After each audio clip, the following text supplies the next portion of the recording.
राधे कृष्णा दोस्तों। महाशिव पुराण की छोटी सी कथा। श्री मैत्रेयी जी कहते हैं, विदुर जी, इस प्रकार छंड ससुर और दामाद को आपस में बैर विरोध रखते हुए बहुत अधिक समय निकल गया।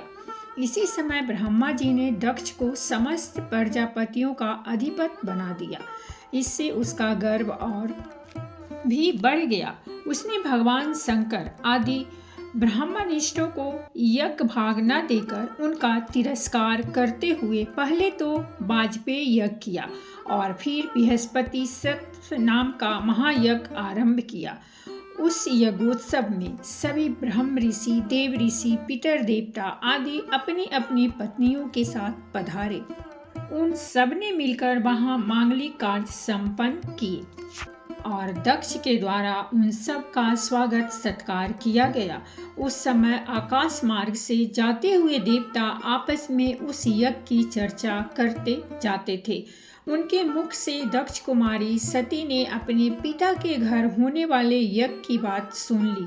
उन्होंने देखा कि हमारे निवास स्थान कैलाश के पास से होकर सब ओर से चंचल नेत्रों वाली गंधर्व और यक्षों की स्त्रियां चमकीले कुंडल और हार पहने खूब सज धज कर अपने अपने पतियों के साथ विमानों पर बैठी उस यज्ञोत्सव में जा रही हैं।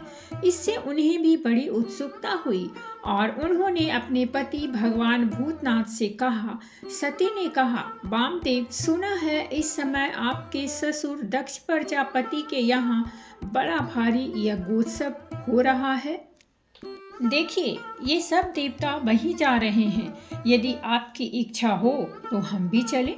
इस समय अपने आत्मियों से मिलने के लिए मेरी बहनें भी अपने अपने पतियों के सहित वहां अवश्य आएंगी।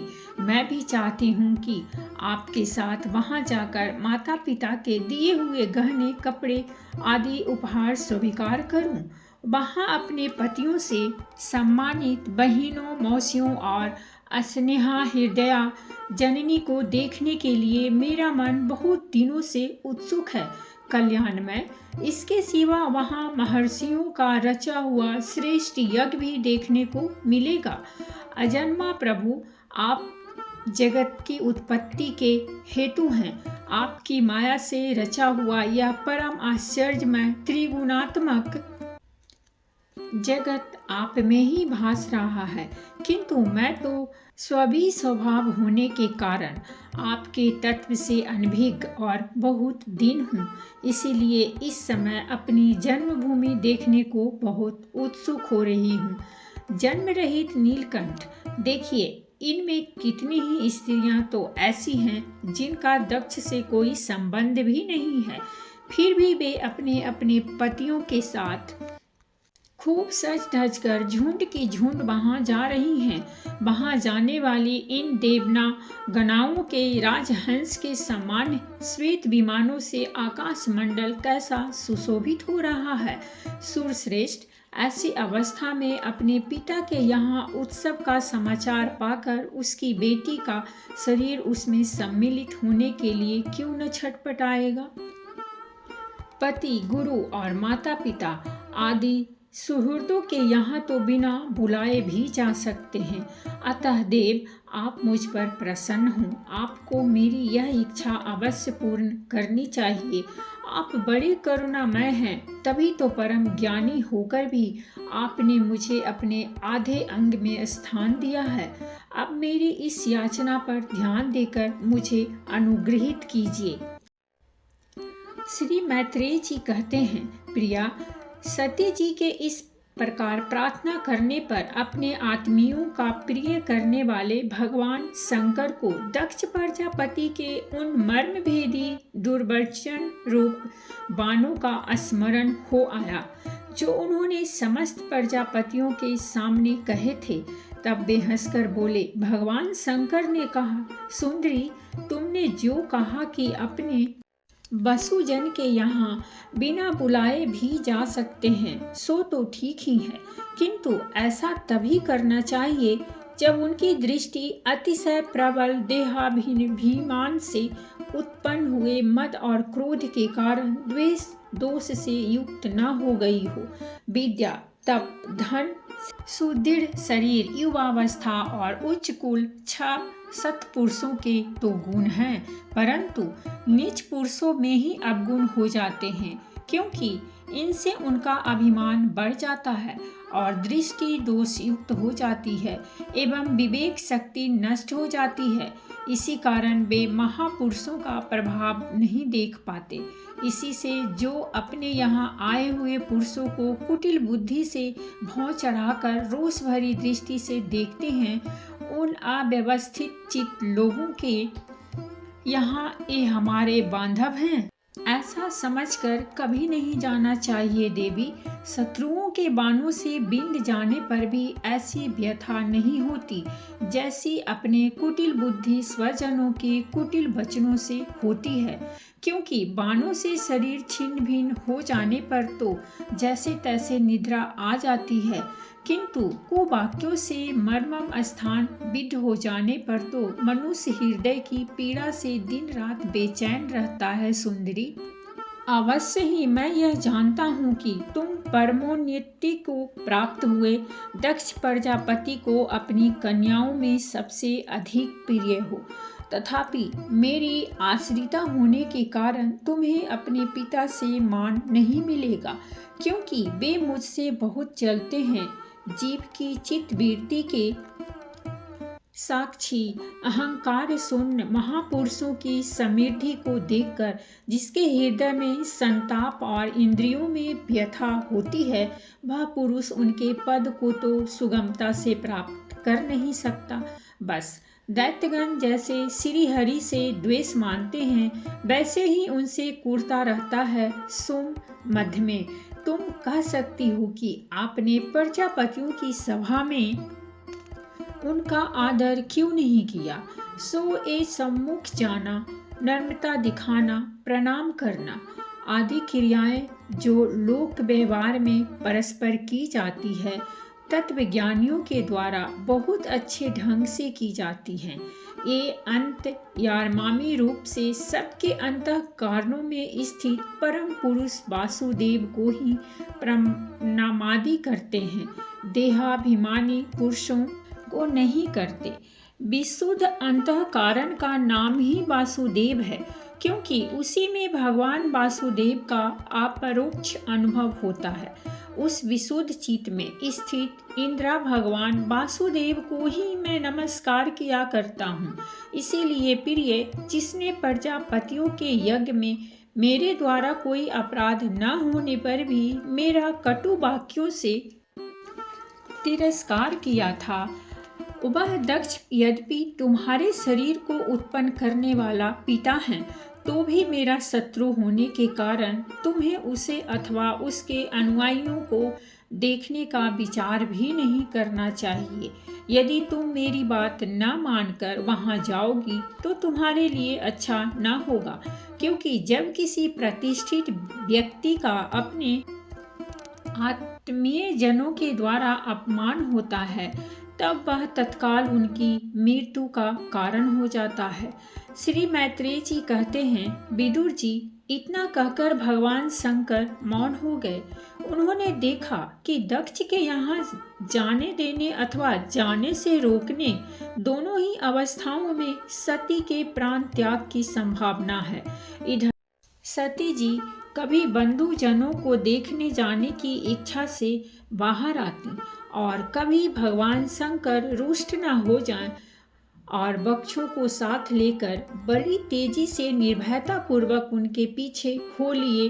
उन्होंने सती को बैल पर सवार करा दिया तथा मैना पक्षी, गेंद, दर्पण और कमल आदि खेल की सामग्री, श्वेत छत्र, चंबर और माला आदि राज्य चिन्ह तथा दुदुम्भी, शंख और बांसुरी आदि गाने बजाने के सामानों से सुसज्जित हो वे उनके साथ चल दिए तदंतर सतु अपने समस्त सेवकों के साथ दक्ष को यज्ञशाला पहुंची। वहां वेद ध्वनि करते हुए ब्राह्मणों में परस्पर होड़ लग रही थी कि सबसे उच्च स्वर में कौन बोले। सब और महर्षि और देवता विराजमान थे तथा जहाँ तहाँ मिट्टी, काठ, लोहे, सोने, डाब और चर्म के पात्र रखे हुए। वहां पहुंचने पर पिता के द्वारा सती की अवहेलना हुई। यह देख यज्ञकर्ता दक्ष के भय से सती की माता और बहनों के सिवा किसी भी मनुष्य ने उनका कुछ भी आदर सत्कार नहीं किया। अवश्य ही उनकी माता और बहनें बहुत प्रसन्न हुई और प्रेम से गदगद होकर उन्होंने सती जी को आदर पूर्वक गले लगाया। किंतु सती जी ने पिताजी से अपमानित होने के कारण बहनों के कुशल प्रश्न सहित प्रेमपूर्ण वार्तालाप तथा माता और मौसियों के सम्मान पूर्वक दिए हुए उपहार और सुंदर आसन दिकों को स्वीकार नहीं किया। सर्वलोकेश्वरी देवी सती का यज्ञ मंडप में तो अनादर हुआ ही था। उन्होंने यह भी देखा कि उस यज्ञ में भगवान शंकर के लिए कोई भी भाग नहीं दिया गया है और पिता दक्ष उनका बड़ा अपमान कर रहे हैं। इससे उन्हें बहुत क्रोध हुआ। ऐसा जान पड़ता था मानो वे अपने रोष से संपूर्ण लोकों को भस्म कर देंगी। दक्ष को कर्म मार्ग के अभ्यास से बहुत घमंड हो गया था। उसे शिव जी से द्वेष करते हुए देख उनका सती के साथ आए हुए भूत उसे मारने को तैयार हुए तो देवी सती ने उन्हें अपने तेज से रोक दिया और सब लोगों को सुनाकर पिता की निंदा करते लड़खड़ाती हुई वाणी में कहा। हुए क्रोध से देवी सती ने कहा, पिताजी, भगवान शंकर से बड़ा तो संसार में कोई भी नहीं है। वे तो सभी देहधारियों के प्रिय आत्मा हैं। उनका न कोई प्रिय है न अप्रिय, अतएव उनका किसी भी प्राणी से बैर नहीं है। वे तो सबके कारण एवं स्वरूप हैं। आपके सिवा और ऐसा कौन है जो उनसे विरोध करेगा। द्विजवर, आप जैसे लोग दूसरों के गुणों में भी दोष ही देखते हैं, किंतु कोई साधु पुरुष ऐसा नहीं करते। जो लोग दोष देखने की बात तो अलग रही, दूसरों के थोड़े से गुण को भी बड़े रूप में देखना चाहते हैं, वे सबसे श्रेष्ठ हैं। खेद है कि आपने ऐसे महापुरुषों पर भी दोषारोपण ही किया जो दुष्ट मनुष्य इस स्वरूप शरीर को ही आत्मा मानते हैं। वे यदि ईर्ष्यावश सर्वदा ही महापुरुषों की निंदा करें तो यह कोई आश्चर्य की बात नहीं है, क्योंकि महापुरुष तो उनके इस चेष्टा पर कोई ध्यान नहीं देते, परंतु उनके चरणों की धूलि उनके इस अपराध को न सहकर उनका तेज नष्ट कर देती है। अतः महापुरुषों की निंदा जैसा जघन्य कार्य उन दुष्ट पुरुषों को ही शोभा देता है, जिनका शिव यह 2 अक्षरों का नाम प्रसंगवश एक बार भी मुख से निकल जाने पर मनुष्य के समस्त पापों को तत्काल नष्ट कर देता है और जिनकी आज्ञा का कोई भी उल्लंघन नहीं कर सकता। अहो, उन्हीं पवित्र कीर्ति मंगलमय भगवान शंकर से आप द्वेष करते हैं। अवश्य हो, आप अमंगल स्वरूप हैं। अरे महापुरुष मन मधुर ब्राह्मण नंदमय रस का पान करने की इच्छा से जिनके चरण कमलों का निरंतर सेवन किया करते हैं, उनके चरना बिंद अस्काम पुरुषों को उनके अभीष्ट भोग भी देते हैं। उन विश्व बंधु भगवान शिव से आप बैर करते हैं। वे केवल नाम मात्र के शिव हैं। उनका वेश अशिव रूप, अमंगल रूप है। इस बात को आपके सिवा दूसरे कोई देवता संभवतः नहीं जानते, क्योंकि जो भगवान शिव शमशान भूमि में समुंडको माता पिता की और पहने जामिल भूत पिचासों के साथ शमशान में निवास करते हैं, उन्हीं के चरणों पर से गिरे हुए निर्मालय को ब्रह्मा आदि देवता अपने सिर पर धारण करते हैं। यदि निरंकुश लोग, धर्म में मर्यादा की रक्षा करने वाले अपने पूजनीय स्वामी की निंदा करें तो आप में उसे दंड देने की शक्ति न होने पर कान बंद करके वहां से चला जाए, और यदि शक्ति हो तो बलपूर्वक पकड़कर उस बकवाद करने वाला अमंगल रूप दुष्टी जिह्वा को काट डालें। इस पाप को रोकने के लिए स्वयं अपने प्राण तक दे दें, यही धर्म है। आप भगवान नीलकंठ की निंदा करने वाले हैं, इसीलिए आपसे उत्पन्न हुए इस शरीर को अब मैं नहीं रख सकती। यदि भूल से कोई निंदित वस्तु खा ली जाए तो उसे वमन करके निकाल देने से ही मनुष्य की शुद्धि बताई जाती है। जो महामुनि निरंतर अपने स्वरूप में ही रमन करते हैं, उनकी बुद्धि सर्वथा वेद की विधि निषेधमय वाक्यों का अनुसरण नहीं करती।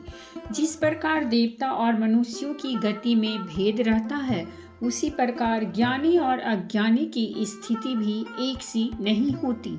इसीलिए मनुष्य को चाहिए कि वह अपने ही धर्म मार्ग में स्थित रहते हुए भी दूसरे के मार्ग की निंदा न करे। प्रवृत्ति और निवृत्ति रूप दोनों ही प्रकार के कर्म ठीक हैं। वेद में उनके अलग अलग रागी और विरागी दो प्रकार के अधिकारी बताए गए हैं। परस्पर विरोधी होने के कारण उक्त दोनों प्रकार के कर्मों का एक साथ एक ही पुरुष के द्वारा आचरण नहीं किया जा सकता। भगवान शंकर तो परब्रह्म परमात्मा हैं, उन्हें इन दोनों में से किसी भी प्रकार का कर्म करने की आवश्यकता नहीं है। पिताजी, हमारा ऐश्वर्य अविभक्त है, आत्मज्ञानी महापुरुष ही उसका सेवन कर सकते हैं। आपके पास वह ऐश्वर्य नहीं है और यज्ञशालाओं में अज्ञान से तृप्त होकर प्राण पोषण करने वाले कर्मठ लोग उसकी प्रशंसा भी नहीं करते। आप भगवान शंकर का अपराध करने वाले हैं, अतः आपके शरीर से उत्पन्न इस निंदनीय देह को रखकर मुझे क्या करना है। आप जैसे दुर्जन से संबंध होने के कारण मुझे लज्जा आती है। जो महापुरुषों का अपराध करता है, उससे होने वाले जन्म को भी धिक्कार है। जिस समय भगवान शिव आपके साथ मेरा संबंध दिखलाते हुए मुझे हंसी में दाक्षायणी दक्ष कुमारी के नाम से पुकारेंगे, उस समय हंसी को भूलकर मुझे बड़ी ही लज्जा और खेद होगा। इसीलिए उसके पहले ही मैं आपके अंग से उत्पन्न इस समतुल शरीर को त्याग दूंगी। श्री मैत्रेयी जी कहते हैं, कामादि शत्रुओं को जीतने वाले विदुर जी उस यज्ञ मंडप में दक्ष से इस प्रकार कह देवी सती मौन होकर उत्तर दिशा में भूमि पर बैठ गईं। उन्होंने आचमन करके पीला वस्त्र ओढ़ लिया तथा आंखें मूंदकर शरीर छोड़ने के लिए वे योग मार्ग में स्थित हो गईं। उन्होंने आसन को स्थिर कर प्राणायाम द्वारा प्राण और अपान को एक स्वरूप करके नाभि चक्र में स्थित किया। फिर उदान वायु को नाभि चक्र से ऊपर उठाकर धीरे धीरे बुद्धि के साथ हृदय में स्थापित किया। इसके पश्चात अनिनिंदता सती उस हृदय स्थिति वायु को कंठ मार्ग से भ्रूकुटियों के बीच में ले गईं। इस प्रकार जिस शरीर को महापुरुषों के भी पूजनीय भगवान शंकर ने कई बार बड़े आदर से अपनी गोद में बैठाया था, दक्ष पर कुपित होकर उसे त्यागने की इच्छा से महामनस्विनी सती ने अपने संपूर्ण अंगों में वायु और अग्नि की धारण की। अपने पति जगत गुरु भगवान शंकर के चरण कमल मकरंदन का चिंतन करते करते सती ने और सब ध्यान भुला दिए। उन्हें उन चरणों के अतिरिक्त कुछ भी दिखाई न दिया। इससे वे सर्वथा निर्दोष अर्थात मैं दक्ष कन्या हूँ ऐसे अभिमान से भी मुक्त हो गई और उनका शरीर तुरंत ही योगाग्नि से जला उठा। उस समय वहाँ आए हुए देवता आदि ने सब सती का देह त्याग रूप यह महान आश्चर्यमय चरित्र देखा। तब वे सभी हाहाकार करने लगे और वहाँ भयंकर कोलाहल आकाश में एवं पृथ्वी तल पर सभी जगह फैल गया। सब ओर यही सुनाई देता, था। हाय दक्ष के दुर्व्यवहार से कुपित होकर देवाधिदेव महादेव की प्रिया सती ने प्राण त्याग दिए। देखो, सारे चराचर जीव इस दक्ष प्रजापति की ही संतान हैं, फिर भी इनसे कैसी भारी दुष्टता की है। इनकी पुत्री शुद्ध हृदया सती सदा मान पाने के योग थी, किंतु इसने उसका ऐसा निरादर किया कि उसने प्राण त्याग दिए। वास्तव में यह बड़ा ही असहिष्णु और ब्राह्मणद्रोही है। अब इसकी संसार में बड़ी अपकृति होगी। जब इसकी पुत्री सती इसी के अपराध से प्राण त्याग करने को तैयार हुई, तब भी इस शंकर द्रोही ने उसे रोका तक नहीं। जिस समय सब लोग ऐसा कर रहे थे, उसी समय शिव जी के पार्षद सती का यह अद्भुत प्राण त्याग देख अस्त्र शस्त्र लेकर दक्ष को मारने के लिए उठ खड़े हुए। उनके आक्रमण का वेग देखकर भगवान भृगु ने यज्ञ में विघ्न डालने वालों का नाश करने के लिए अपहंत रक्ष इत्यादि मंत्र का उच्चारण करते हुए दक्षिण नदी में आहुति दी। अर्धवायु भृग ज्यों ही आहुति छोड़ी कि यज्ञ कुंड से ऋभु नाम के हजारों तेजस्वी देवता प्रकट हो गए। इन्होंने अपनी तपस्या के प्रभाव से चंद्रलोक प्राप्त किया था। उन ब्रह्म तेज संपन्न देवताओं ने जलती हुई लकड़ियों से आक्रमण किया तो समस्त गुहा और प्रथम गण इधर उधर भाग गए। तो दोस्तों, ये थी हमारी आज की कहानी, और अगर कहानी अच्छी लगी हो तो प्लीज़ हमारे चैनल को सब्सक्राइब कीजिए, वीडियो को लाइक और शेयर जरूर कीजिए। कहानी सुनने के लिए बहुत बहुत धन्यवाद। मिलते हैं हम एक नई कहानी के साथ।